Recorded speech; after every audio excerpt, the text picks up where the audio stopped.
Hello everyone and welcome back to the SteemTrail Gaming News. Today is the 31st July of 2018. My name is Kralizec and I will be your host for this evening. Today we're going to look at, well, 1.5 stories. They're pretty much very similar, so it's 2 stories, but they're both on a similar topic. It's about Valve banning games because they were offering scam fake items on the Steam store market. So let's take a first look at the first game. This is about a game called, okay, this is gonna be hard to pronounce, Abstractism. I think that's it.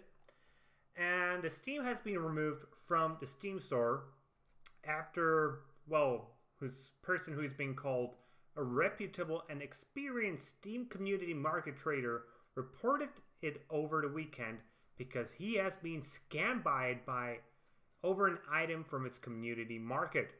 So essentially he thought he was buying a rare Team Fortress 2 weapon called the Strange Australian Rocket, which can usually sell for $100, which I still don't understand, but whatever.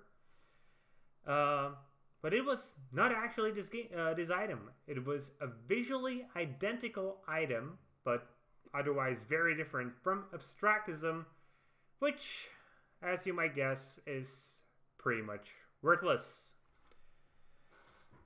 And this is the case for many other items which you get from this game. There are items that look like otherwise called quite valuable items, but these ones have no intrinsic value to them. So for example, you can find the Pepe meme, Putin, who is showing his finger, and other things that all aren't, well, they usually aren't around $100, but they do have some value to them.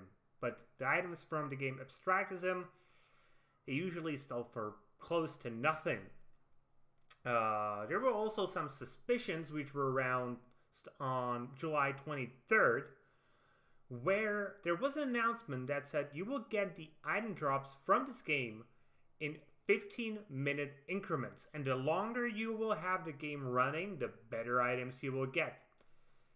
And this has made, in combination with the fact that the game has been using a lot of CPU resources, a lot of people thought that this means this game is also a crypto miner, meaning it mines cryptocurrencies for the creator of the game without your knowledge, and essentially is just taxing your computer. This hasn't been confirmed at the moment, but it's very likely because the creator of the game, Okalo Union, said in response to a Steam user review that was complaining about the fact that it is using so much CPU resources, he said, "Bitcoin is outdated. We currently use Abstractism to mine only Monero coins." And Monero is another cryptocurrency, one of the so-called upcoming ones. The Steam service .exe, which is normally just a Steam service that is required for the game to run, was also activating Windows Defender warning that it was actually a Trojan virus. So, yeah. There is good reason to think that this game was, at the very least, a scammy game trying to get people to buy items that they would not normally buy, or they would buy the original items, and that itself is enough for the game to get banned or removed from Steam, in my own personal opinion. Trying to scam people by putting in similarly visuals including the same name, the same description, etc., is obviously bad business practice at the very least. More likely, it's just a scam. So, a Steam representative or Valve representative, whatever you want to say, that they removed Abstractism and banned its developer from Steam for shipping unauthorized code, trolling with content, and scamming customers with deceptive in-game items. And I think this is a good thing. And in a bit of a coincidence, another game was actually found to do pretty much the same thing. This time it was just an awful game called Climber, which was just not really a game, which revolved around a scam around an item called the Dragon Claw Hook. I don't play much Dota 2, but this item is apparently an immortal rarity item for the hero Pudge. It was available just for a short time back in 2013, and it can no longer be attained by any other method than by buying it on the Steam Community Market. And it can go for around $800, which is an insane amount. I don't understand how people buy these things. But whatever, it's their thing. If they want it, they can pay whatever they want it. On the other hand, the item that was recently offered to many players was called the Dragon Claw Hook, but it was not the Dragon Claw Hook for the Pudge hero. It was a counterfeit from the game Climber. It used the same exact image, the same exact description as the genuine thing, and it even used the Dota 2 logo in the Steam Community Market. I don't understand how exactly they managed to do it. Perhaps they included the Dota 2 logo for the Climber game, which is again very, very scammy behavior.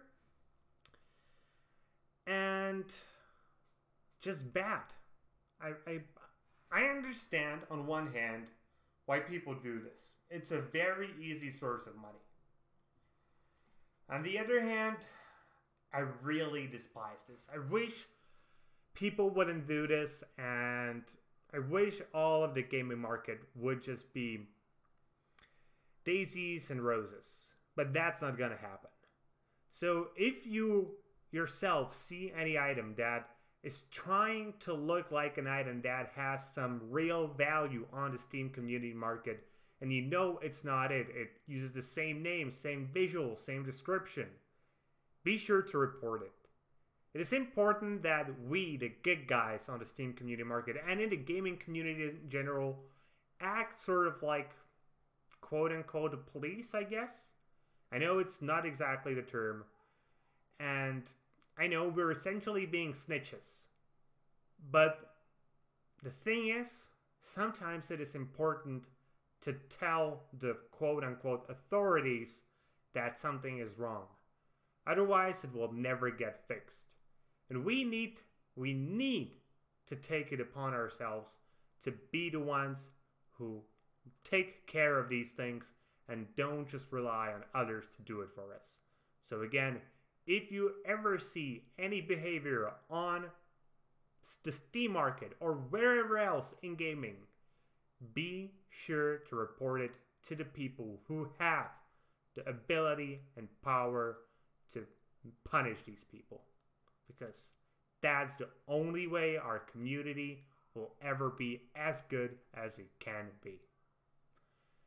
And with that being said, that's going to be it for today, guys. I hope you enjoyed today's show, and if you did, please consider giving us a thumbs up here on YouTube and subscribe to the channel.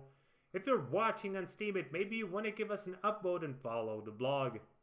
Either way, be sure to leave a comment and be sure to tune in tomorrow for more gaming news, as we are your source of daily gaming news every single day. See you guys later with more gaming content.